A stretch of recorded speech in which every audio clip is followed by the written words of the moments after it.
Assalamualaikum warahmatullahi wabarakatuh. Kembali lagi dengan gue Muhammad Solihuddin Zuhri. Pada podcast kali ini kita kedatangan tamu dari Citraland. Silakan perkenalan. Assalamualaikum warahmatullahi wabarakatuh. Nama gue Aditya Zlatan Ibrahim. Oke, pada podcast kali ini kita akan membahas tentang Pancasila, tapi hanya beberapa aspek. Yang pertama yaitu Bhinneka Tunggal Ika, yang kedua hubungan antar Pancasila dengan agama, yang ketiga keharmonisan dan keberagaman, dan yang keempat yaitu stereotip dan etnosentrisme. Yang pertama Bhinneka Tunggal Ika. Menurut lo apa sih itu Bhinneka Tunggal Ika?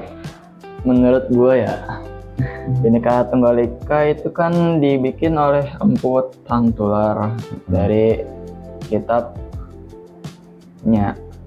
Habis itu dijadikan oleh Indonesia sebagai semboyan. Lalu kenapa sih dijadiin semboyan itu?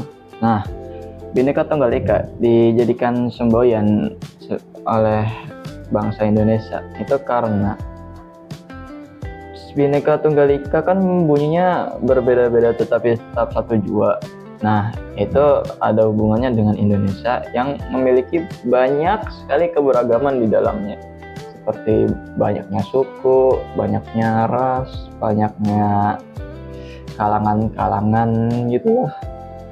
Nah, dari Bhinneka Tunggal Ika itu emang dari sananya menegaskan untuk toleransi antara banyaknya kalangan tersebut agar tidak terpecah belah dan menjadi satu jua.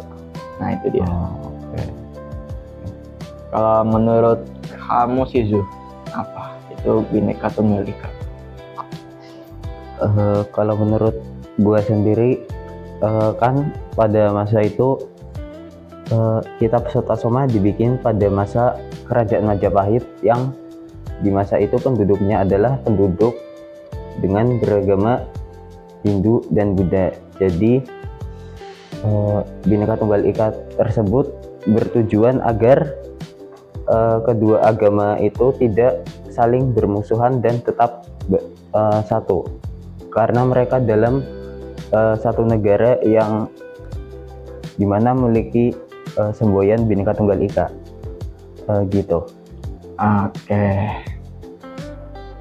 Oke, lanjut. Yang kedua yaitu hubungan antara Pancasila dengan agama. Menurut lo kenapa sih Pancasila tuh memiliki hubungan dengan agama? Oke, jadi di dalam Pancasila itu terdapat sila yang berbunyi ketuhanan yang Maha Esa, yang dimana itu membahas tentang ketuhanan atau mengesahkan Tuhan gitu ya. Nah, dalam agama juga diajarkan untuk beribadah kepada Tuhan atau mengesahkan Tuhan. Nah, jadi sila pertama atau lebih tepatnya dalam Pancasila tersebut ada hubungannya dengan agama. Iya, ada, yaitu adalah sama-sama mengibadah kepada Tuhan. Nah, kenapa diadain?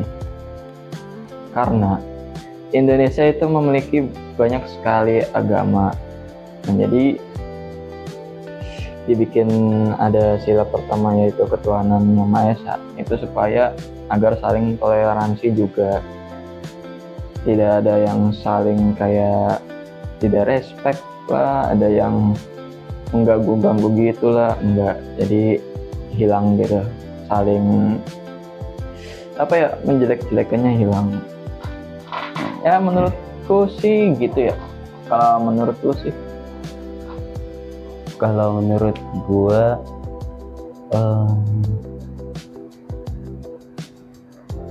sama kayak lo sih bre. Oke, lanjut. Yang ketiga yaitu keharmonisan dalam keberagaman. Menurut lo tuh gimana sih bre keharmonisan dalam keberagaman? Kayak maksudnya lah. Iya. Kalau maksudnya dari keharmonisan dalam keberagaman itu maksudnya itu sebagai kayak misal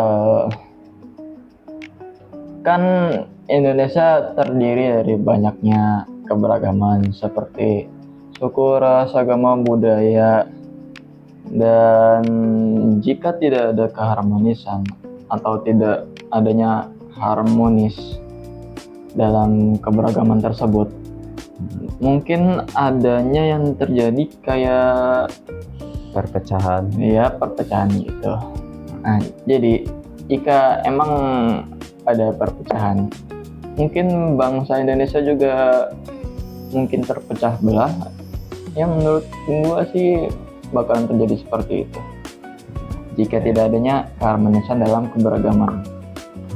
Nah, jadi yang gua maksud dari keharmonisan keberagaman itu ya kayak hubungan dalam rumah tangga lah. Jika emang pada harmonis gitu, mungkin akan berlanjut sampai selesai. Kalau menurut lo sih apa? Kalau menurut gua tuh keharmonisan dalam keberagaman tuh kondisi di mana setiap penduduk tuh harus setara atau seimbang di tengah perbedaan suku, ras, agama, dan budaya. Nah, keharmonisan ini dapat dicapai dengan saling menghormati, toleransi, dan kerjasama. Dan keharmonisan ini memiliki beberapa prinsip, yaitu gotong royong, terus cara menyelesaikan masalah dengan musyawarah, terus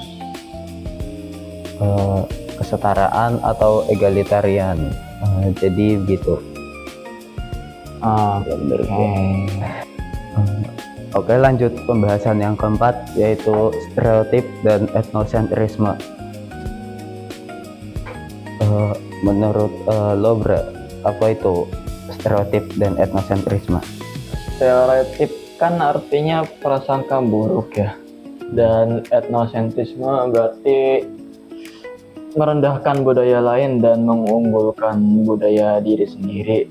Nah, jadi stereotip itu berarti kayak suzon lah, kayak misal kayak budaya A itu gini dan budaya gitu budaya itu gini aslinya mah enggak. Nah, itu stereotip. Dan biasanya stereotip itu emang udah tertanam dalam hidup manusia dari itunya juga, walaupun kayak nggak ngerasa ya. Itu mungkin emang aluri lah. Nah, kalau etnosentrisme itu berarti ya merendahkan budaya lain dan mengunggulkan budaya sendiri. Nah, jadi kayak budaya lu Jawa dan budaya gua Sunda ya misal. Nah, gua kayak merendahkan budaya lu Jawa karena budaya lu tuh gini dan budaya gua tuh kayak lebih baik dari berbagai aspek kayak gitu.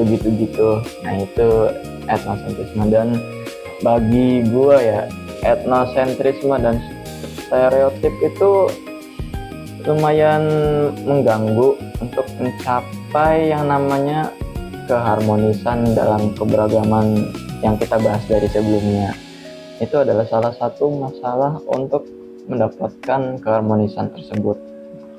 Nah, kalau menurut lo ya Su, apa? Oke, kalau menurut gua jawabannya sama kayak lo, Bro. Cuma kali ini gua akan nambah dampaknya. Kalau yang stereotip tuh dampaknya bisa menyebabkan diskriminasi. Nah, yang kalau etnosentrisme dapat menghambat komunikasi antar budaya dan memicu jarak antar sosial. Jadi gitu. Oke.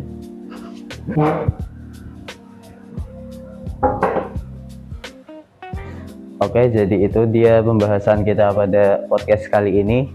Akhir kata dari kita, saya Muhammad Solidin Zuhri dan gua Aditya Zlatan Ibrahimovic. Sekian, wassalamualaikum warahmatullahi wabarakatuh. Waalaikumsalam.